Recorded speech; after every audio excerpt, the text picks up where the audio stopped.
I am going to get started by saying good evening and welcome to the Book Club of California's online and in-person program titled Riding Like the Wind, The Life of Sanora Babb.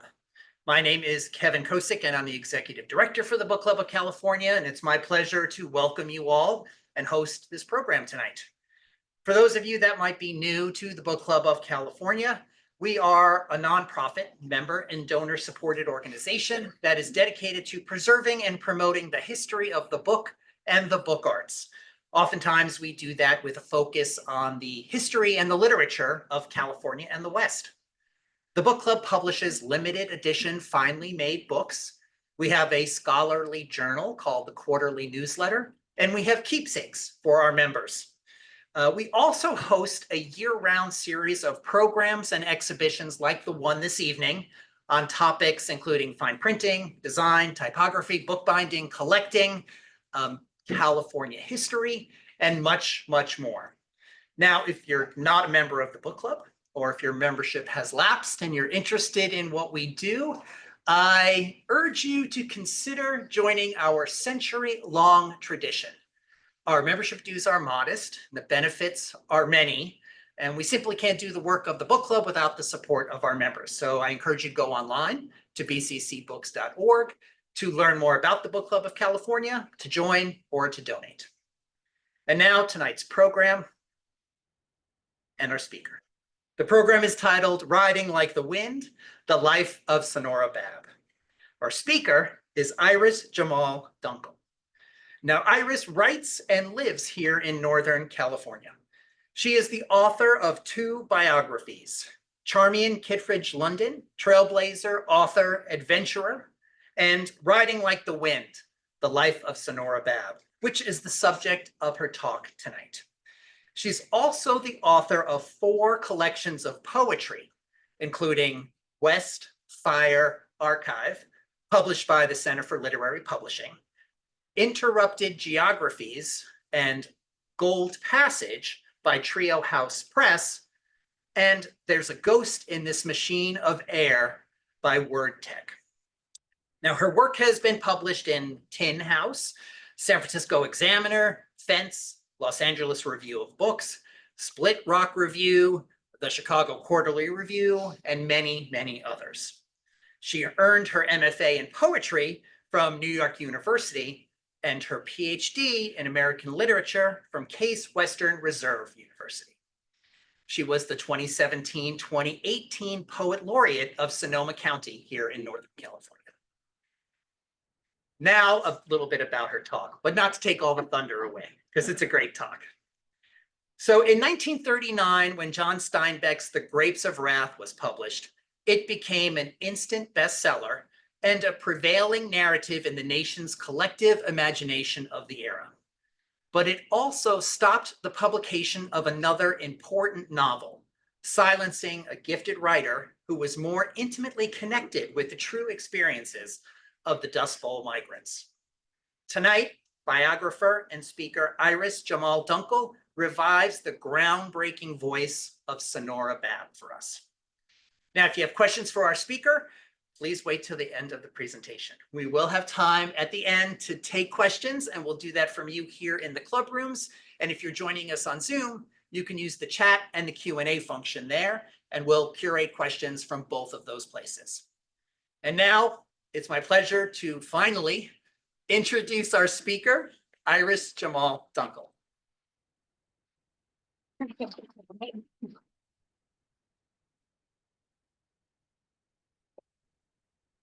Hello, everyone. Oh, you're much taller than me.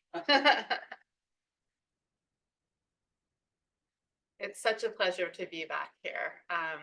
Thank you to the Book Club of California for celebrating my latest book with me. And thank you to my wonderful agent, Laura Mazer, who's in the audience right here. She's the first one to really believe in this book, and it's because of her hard work that I get to thank the person next to her, Naomi, who was my editor at the University of California Press. And I am so grateful to have all 3 of these women here to support me tonight. So please give them a round of applause for their hard work on this book. You'll see when you read my book, the vast number of acknowledgments that I made in the beginning. This is because writing a biography is not a solitary experience. I relied on the support of so many people to make it happen. But today I want to dedicate my reading to one particular person. That is Sanora Babb's literary executor, Joanne Dearcop. She's the one that first urged me to write this biography. And when I finished writing the book, she sent me this coat in the mail. And this is Sanora Babb's coat. So I'm wearing it in honor of both Sanora Babb. I'll do a twirl. For those on Zoom, I twirled. I'm wearing it in honor of both Sanora and of Joanne Dearcop, who we lost in April this past year. So this is dedicated to her. I am going to start by reading a bit of an introduction to the book, and then give you an overview about Sanora Babb's life before I introduce my final reading selection, which is the juicy part about Steinbeck. It has to do with Sanora Babb's time working at the FSA camps and writing her first novel, whose names are unknown. So this is from the introduction, and it begins with a quotation from Patti Smith. Do you guys know who Patti Smith is? Yeah. So I was at a concert, over on the other side on the avenues where the free concerts that you can go to. Yes, the past summer I was in edits on this book, stressed out, and Patti Smith got up on the stage and she's like, "Use your voice." And I was like, yeah, I'm going to use your voice in my book and use my voice. So it starts with a quotation from her. I knew from a very young age that I wanted to be a writer. But when I was growing up in the 1970s and 80s in rural Northern California, I was rarely assigned women writers to read in class. Having grown up in the West, I've always been drawn to writers who wrote about the West.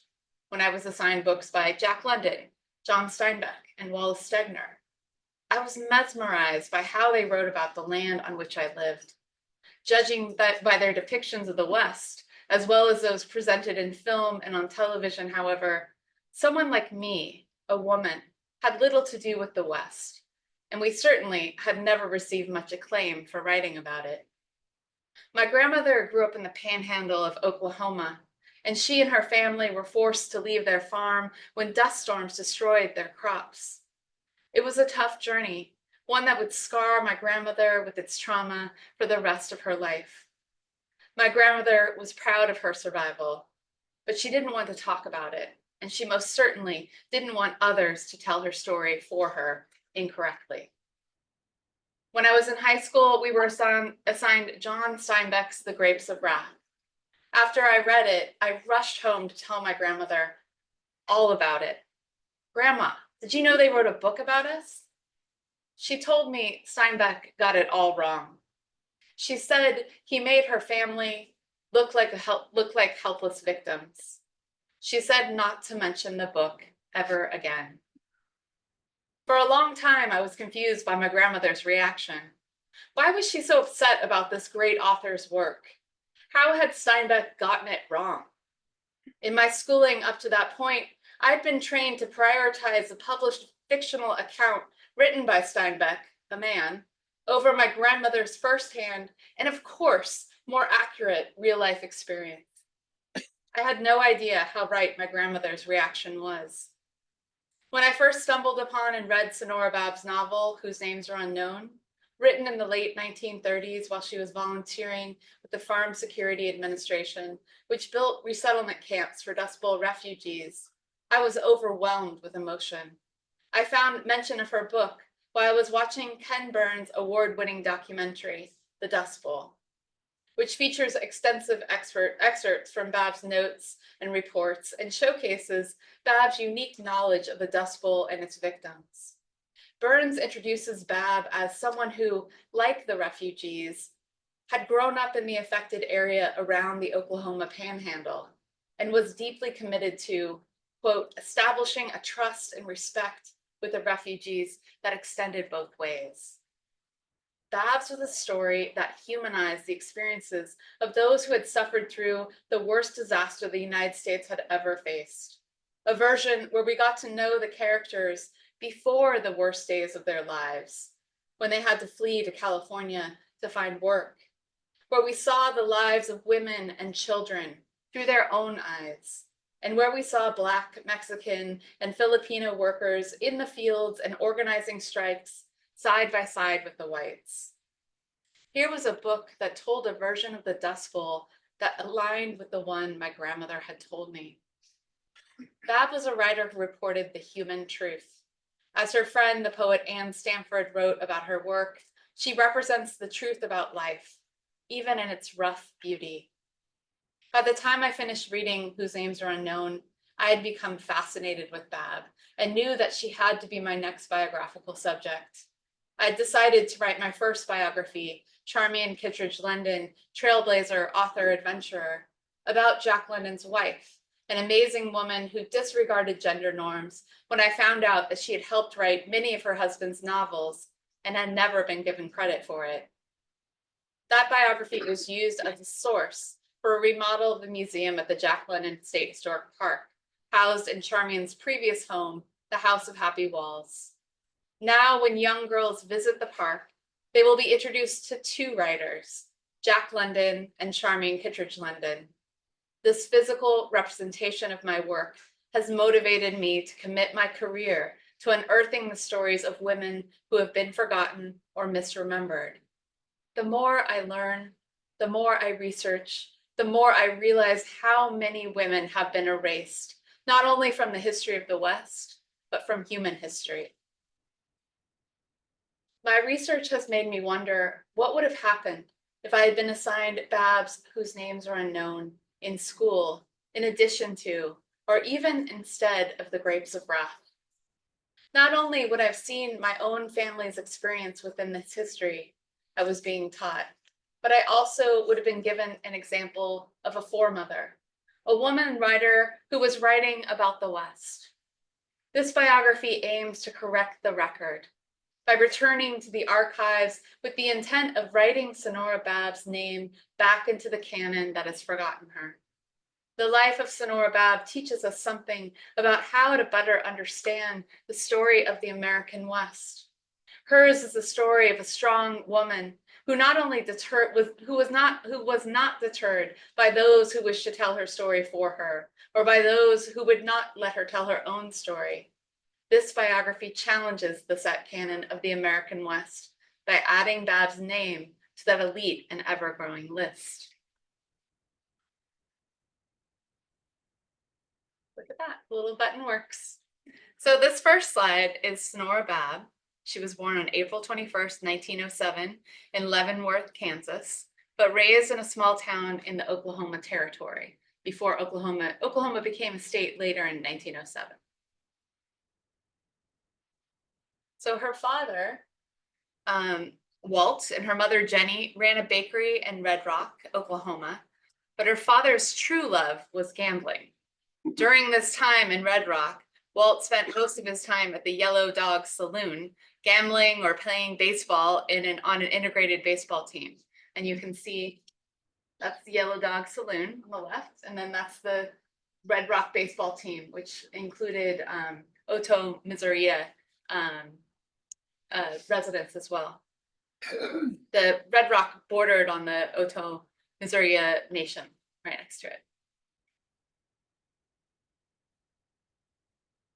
In 1914, Sonora's father bought land in eastern Colorado, where her grandpa, whose name was Conkey, was proving up, living in a dugout and farming broomcorn.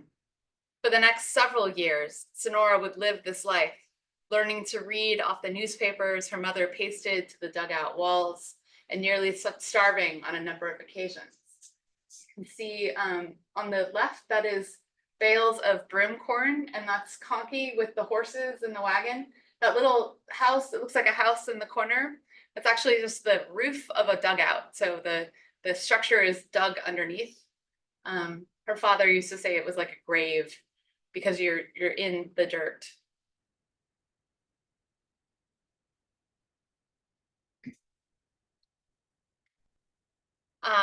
She didn't attend school until her family moved to Elkhart, Kansas. Then they went on to live in Forgan, Oklahoma, and Garden City, Kansas. Sanora attended 1 year of college on scholarship at the University of Kansas, but had to switch to junior college because her family could not afford her tuition. Along the way, Sanora Babb began writing. Her first essay was called How to Handle Men. She wrote it for her mother. And she went on to teach, she went on to be taught about the newspaper trade by several women. There were a lot of women in the newspaper industry during that era. And a lot of them took Sanora Babb under their wing. And so she did a lot of like, when she worked at the Garden City Herald, which was her first real job in the newspapers, she was a bill collector first, and then she got a minor column. But by the time she left Kansas, by the time she left Garden City, she had gotten her AP credentials. When she decided to leave, she asked her father, who was a gambler, to flip a coin. She said, heads, I'm going to New York. Tails, I'm going to Los Angeles. So he flips the coin, and it lands on tails, and she ends up taking the train to Los Angeles in 1929. Oh. Yeah. Not much was going on with the economy then. And just really quickly, this is Elkhart, the big booming town she moved to on the left. And then on the far left, this is the hotel where her father gambled. By the time they lived in Garden City, he was full-blown gambler, and she was learning how to mark cards for him. And then that's her sister, Dorothy, and her in high school, when they would dress up on the porch and pretend like they were movie stars. The cover of the book is from another series of those photographs. So when you buy the book later, you'll be able to see that photo.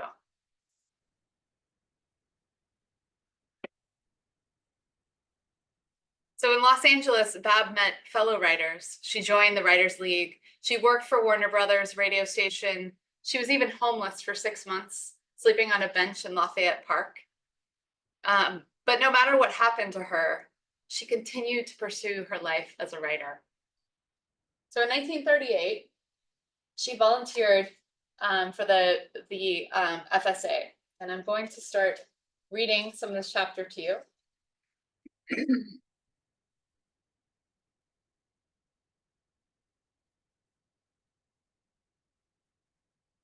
Before I do, though, I just want to share something with you, very special, because writing about Steinbeck, I mentioned he was one of my favorite authors. So it was a little daunting to take on Steinbeck in a biography. So there I was flying to Oklahoma to give a reading, and I was at SFO, and I passed a bookstore, and I saw The Grapes of Wrath, and so I grabbed it. And I got on that plane and I started rereading it, having no, like, I'm several years into this project, and I had been working on writing. I've been writing a lot about the Dust Bowl I started in the middle of the book, because that's what you do when you're a biographer, I guess. And I was hearing my grandmother's voice talk back to me, like, what about my story? Like I kept hearing her stories come back to me, not my actual grandmother talking to me, but the story, the memories of her that she told me, because she was long gone. And so I started, I'm also a poet, and usually when I write a biography, I also do a work of poetry at the same time. I did the same thing with my Charmian Kittredge Linden. I wrote Westfire Archive, which is my poetry book, a companion book to that biography. So I started erasing The Grapes of Wrath, and I did all kinds of things, photo transfer. I did just pen and ink. I bedazzled. It got much more complicated and artistic as it went along. I thought this was just an exercise of like my workbook before I sat down at my desk to write. This got me hyped up, ready to go, But I was on several residencies with visual artists who would see me, sitting in the common space erasing. And they were like, "What are you doing?" And I'm like, "Oh, I'm just warming up to write, And they were like, "No, you're not. You're making art." And I was like, no, this is just, this is just my warm up. And they're like, no, actually, that's art. And so they made me take it seriously as a process. And so in it, I've written my own book of poetry, which is called Endnotes on the West. That is not quite completely finished, as you can see by the end, because I've been busy with this whole biography thing, but I'll pass it around if you guys want to take a look. Just don't spill your wine on it.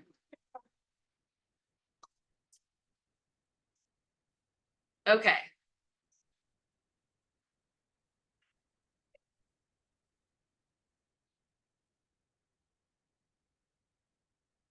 So between 1935 and 1940, over 600,000 impoverished people fled their homes out of the drought-stricken Great Plains to try to find work in the West, in New Mexico mines, Arizona cotton fields, California harvests.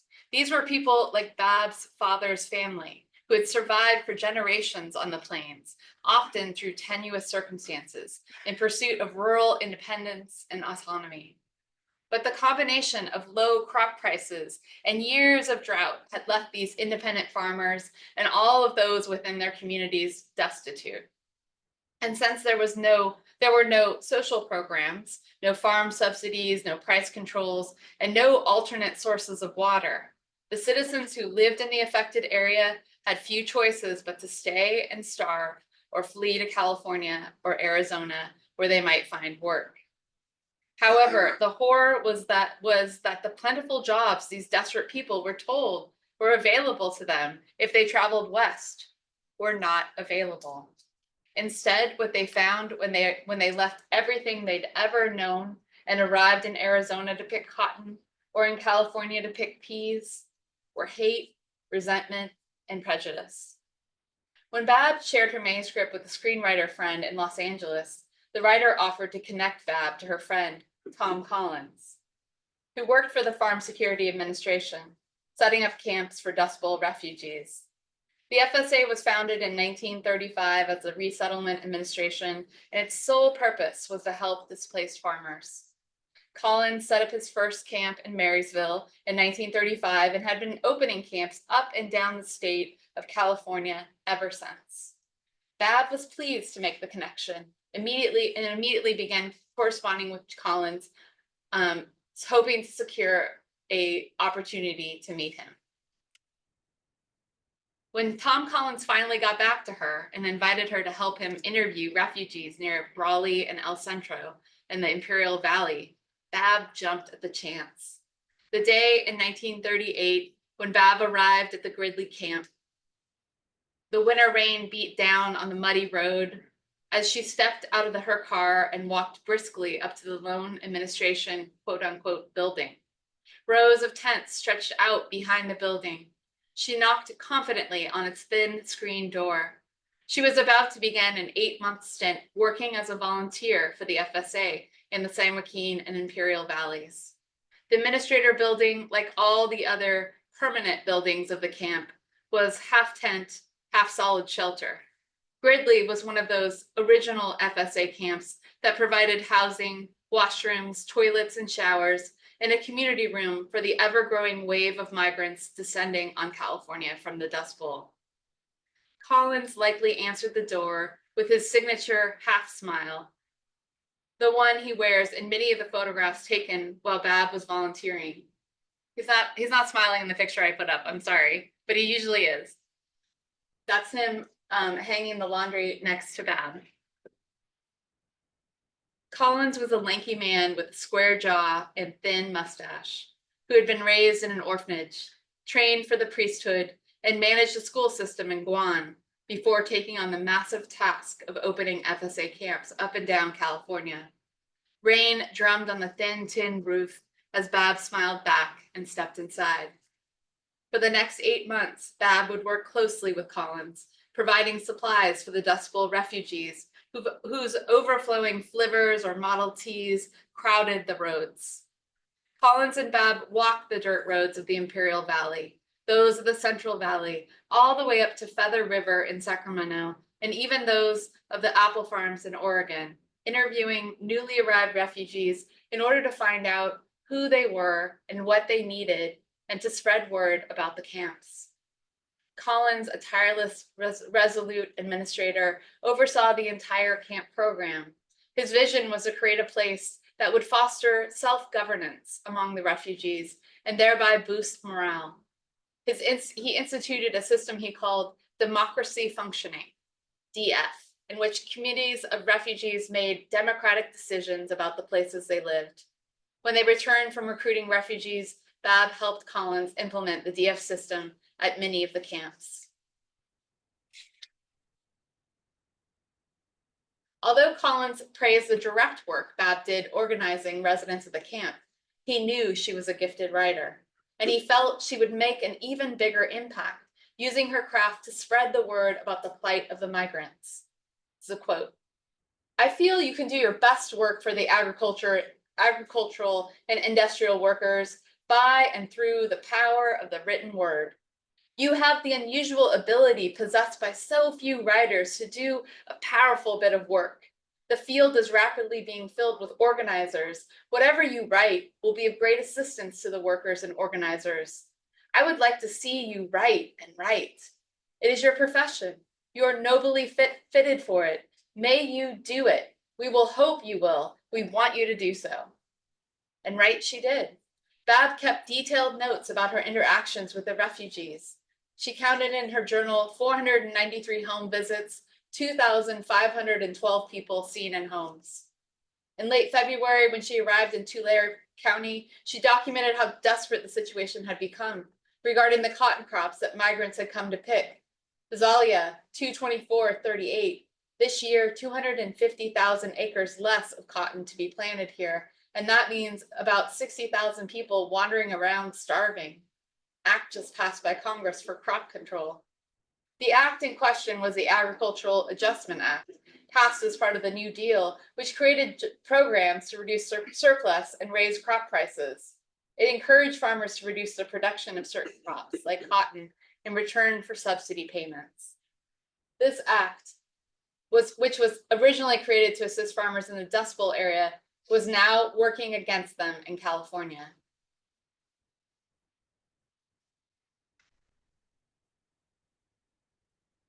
Sorry. So she started working on her novel. Pleased with her storytelling and fueled by her passion to reach the widest audience possible, Babb took a risk and sent the first 4 chapters of her work in progress to Bennett Cerf, the esteemed editor and co-founder of Random House, whom she'd met during the 1935 Writers' Congress. Many of her peers, including William Saroyan, had experienced recent success with the press and had encouraged her to submit her work there. Over a period of 5 years, several presses had shown interest in her novel, but a contract had eluded her because she was not able to finish the book. But now, living amongst the subjects she was writing about, she gained a confidence in what she was writing that she hadn't possessed before. She knew she could find the heart of the novel on the ground, interviewing the refugees. A few months into her job volunteering for the FSA, Tom Collins invited Babb to a nearby cafe to have lunch with a writer he was collaborating with named John Steinbeck. Steinbeck, who had just published a best-selling novel of Mice and Men in February 1937, had found Collins while he was writing a series of articles on the plight of the Dust Bowl refugees for the San Francisco News, which were published from October 5th to 12th, 1936. Thinking that having a best-selling writer bring attention to the struggling camps would be beneficial, Collins agreed to accompany Steinbeck as he visited the camps. Steinbeck had been so overwhelmed the first time he accompanied Collins and saw the absolute poverty that the migrants had to suffer. He told Collins, "By God, I can't stand anymore. I'm going away and blow the lid off this place." Steinbeck had again visited Collins for a few days in mid-October 1937. When the writer returned home, he began working on his first attempt at writing his Dust Bowl novel, a manuscript called The Oklahomans. But by January 1938, he'd abandoned that manuscript altogether and started his second attempt, L'Affaire Lettisberg. In the second version, begun in February and finished in May 1938, Steinbeck's focus shifted from writing about the refugees to mocking the growers. But by the time he finished it, he was so disheartened by it that he destroyed the manuscript before his agent, who was already marketing the book, had seen it. Collins was thrilled that Steinbeck was writing a novel and hoped he might bring attention to the desperate issues faced by the refugees. As Collins wrote in his own unpublished memoir, Bringing in the Sheaves, he pleaded with Steinbeck to write about what he witnessed. What you need to do, John, is to keep your impressions in your mind, and when the time is ripe, do something about those conditions. If you fail to do that, then you're letting those thousands of people down. During Steinbeck's visits, none of the migrants knew that they were being observed by a famous writer who intended to document their experiences, as Steinbeck used a fictitious name while he was at the camps. According to Jackson Benson, a biographer of Steinbeck, the writer hid his identity while he was with Collins because he was afraid of retaliation by the Associated Farmers and other growers' associations. However, Steinbeck did not hide his identity from Babb. It was during Steinbeck's 1938 visit with Collins, after he abandoned these two versions of the book that he wanted to write, that he first met Babb. That sunny day, as Babb walked into the cafe, the rainy season had subsided, and the earth was throbbing with the possibility of new crops and jobs for the workers. Over cups of coffee, they talked about the camps, the refugees' plight, the terrible control the Associated Farmers held over the communities where they lived, and the powerful political lobby of the farm owners. Little did Babb know that the copy of her field notes that she would willingly give Steinbeck would not only inspire him as he began his third and final attempt at writing his Dust Bowl novel, but would also make the publishing of her own novel impossible. As she later reflected, Tom Collins had asked me to keep detailed notes of our work every day, of the people, things they said, did, suffered, worked. I thought it was for our work, or for him, but it was for Steinbeck. And Tom asked me to give him my notes. I did, naive me. Meanwhile, Bennett Cerf at Random House was impressed with the 4 chapters that Babb had sent him, so much so that he invited her to New York to finish writing her novel and offered her a book contract to go with it. When Babb set out to write this novel, she did so with the intent to not only depict the truth of what she saw, but also to offer an idea towards a solution. In Babb's mind, the solution had everything to do with the community she witnessed.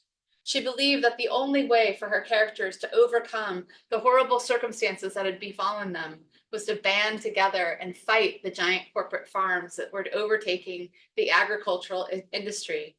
Babb's novel ends.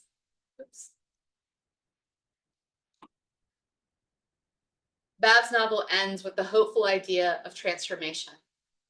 An old belief fell away like a withered leaf. Their dreams thudded down like the overripe pears that they had walked on, too long waiting on the stem. One thing was left, as clear and perfect as a drop of rain, the desperate need to stand together as one man. They would rise and fall, and in their falling, rise again. I mean, I want to tattoo that line on my arm. Isn't that an amazing line?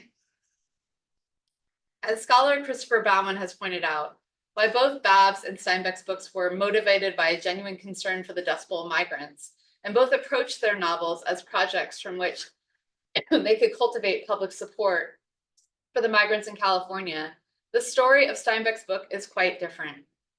After his 2 previously starts to the novel in late May 1938, Steinbeck began rapidly writing what would become the iconic book about the Dust Bowl, The Grapes of Wrath. He wrote it fast, completing his first draft by mid-October. On September 3rd, Steinbeck's wife, Carol, came up with the title, The Grapes of Wrath, an allusion to Revelations 14:19 through 20, and a verse from Battle Hymn of the Republic by Julia Ward Howe. Carol Steinbeck would also help her husband by not only typing the drafts as he wrote them, but with writing the revision, that is, correcting errors and editing for contradictions and awkwardness. It's because of her deep involvement in the creation of the book that Steinbeck thought of the book as his wife's novel, and why he also dedicated the book to Carol, who willed this book. He also dedicated it to Tom, and that's Tom Collins, who lived it.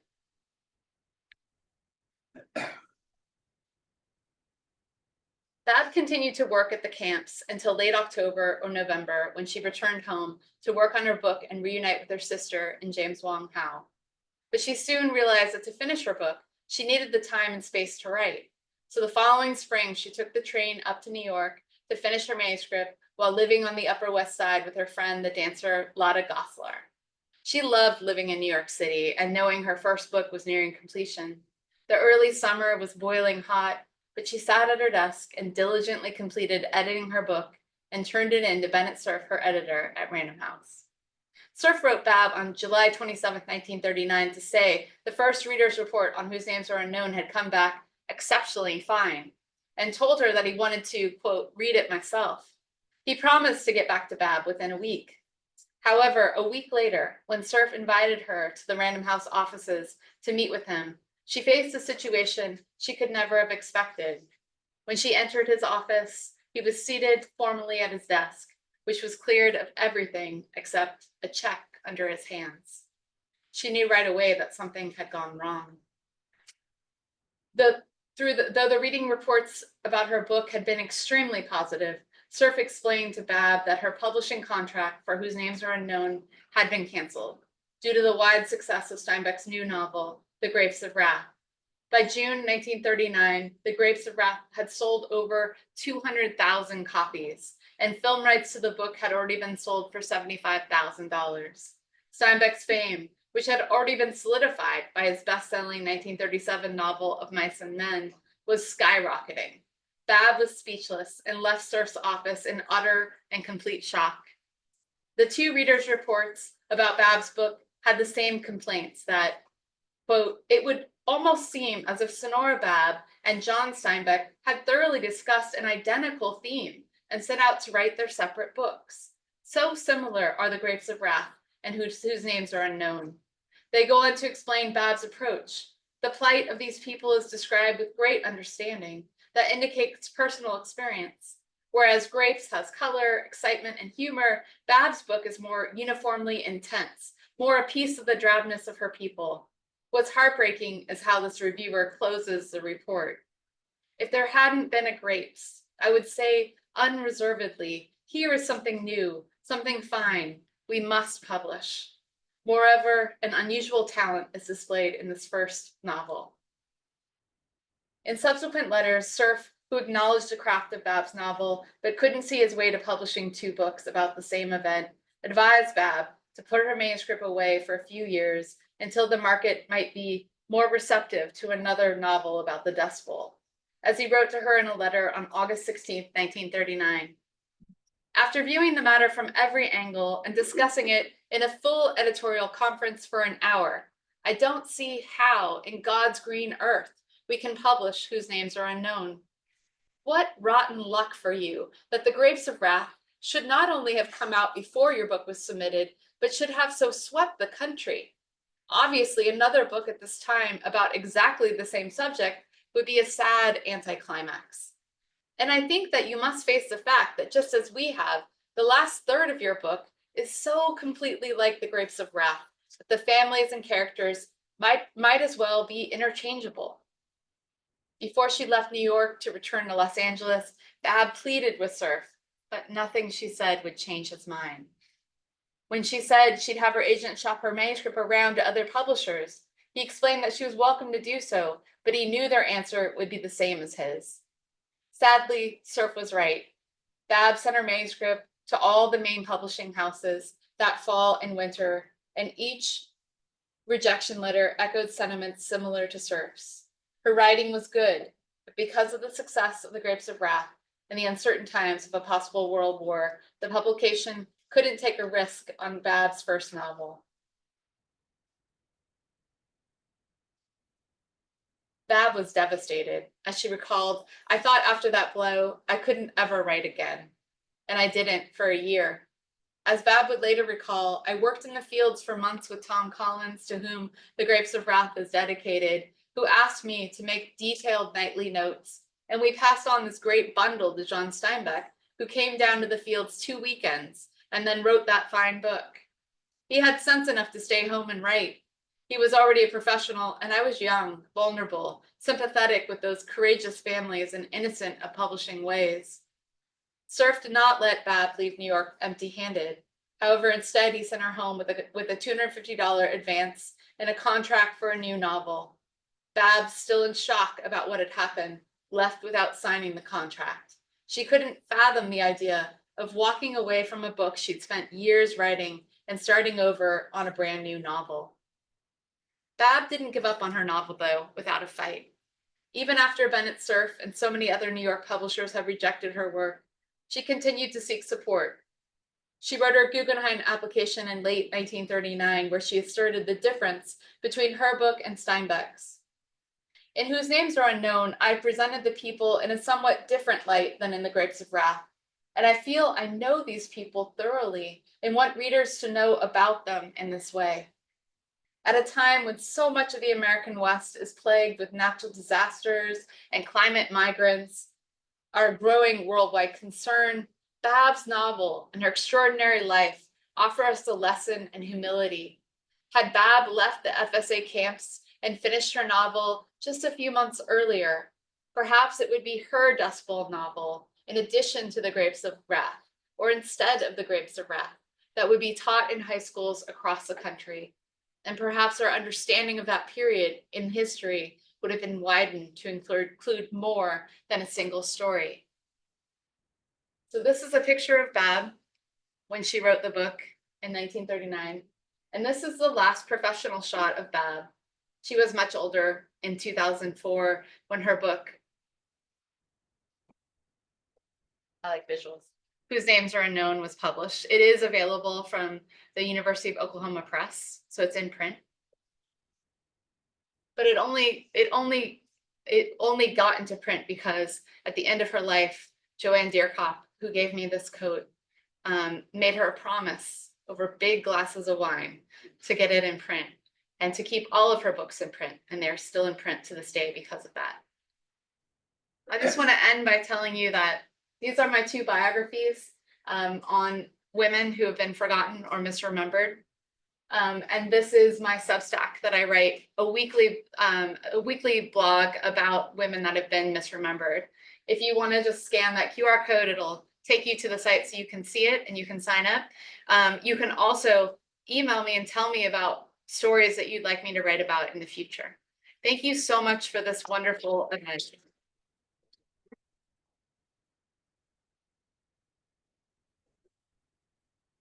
Need water? Need some water? Jake, go grab a glass of water. But I'm ready for questions. Let's do some questions. Yeah. You're gonna have to open this, right? Yeah. You have books in here? Yeah. Okay. I'm gonna me stand open over it? here.